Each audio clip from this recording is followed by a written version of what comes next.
రారా పిల్లగాళ్ళు రారి రారి ఇంకా వస్తలేరు ఏందా అని చెప్పి అనుకుంటుంటే రానే వచ్చిర్రు కదా. అదే నువ్వు గణపతి మండపాలలో దేవుని చేతిలో లడ్డూలు పెడుతుంటాం కదా, ఆ లడ్డూల దొంగతనాల ముచ్చట చెప్తున్నా. లడ్డూలు ఎత్తుకపోయి తింటే అదృష్టం కలిసి వస్తుందని నమ్మి కొట్టేస్తుంటారు కదా. ఇక ఈ తాప కూడా సురువైందా ట్రెండు. చలో సుద్దురు పారిగా. గణపతి బప్పా మోరియా ఆద లడ్డు చోరియా. పట్నం ఎల్బీనగర్ వనస్థలీపురం పోలీస్ టౌన్ ఏరియాలున్న Vijayapuri colony phase 2 road number 18లో పెట్టిన గణపతి విగ్రహం కాడ జరిగిందుల్లా లడ్డు దొంగతనం. ఇక చూడు రాత్రి 1:30 అయ్యేటాళ్లకు ఈ ఇద్దరు దొంగ బద్మాషాలు వచ్చి మంటపంలో ఎవరన్నా ఉన్నారా లేదా అని మొదలు చూసిపోయిర్రు. మళ్ళా అటుపోయినట్టు పోయి వెనుకకు మర్రిర్రు. ఈ ఇద్దరిట్లో ఒకడు పరద కిందికెళ్ళి దూరి వినాయకుని చేతులున్న లడ్డూను లటుక్కున అందుకొని అవతల పడ్డాడు.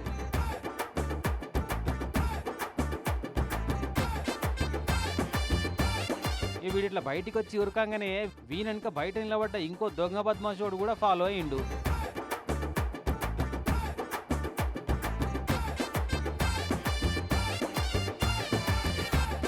తెల్లారి చూస్తే గణపతి లడ్డూ లేదట. సీసీ కెమెరాలలో చూసి దొంగల మీద కేసు పెట్టిరట.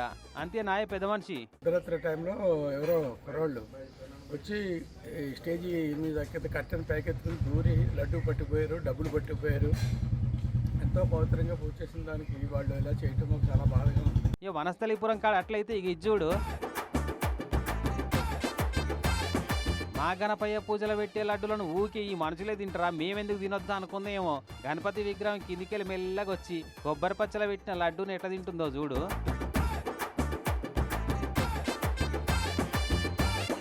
అబ్బో మస్తు హుషారుంది ఎల్క. మొదలు జరంతా తిన్నట్టు చేసి మొత్తమే గుంజుకపోయింది లోపలికి. వరంగల్ సిటీ కొత్తవాడ మార్కండేయ కాలనీలో పెట్టిన గణపతి కాడ జరిగింది లడ్డూ చోరీ.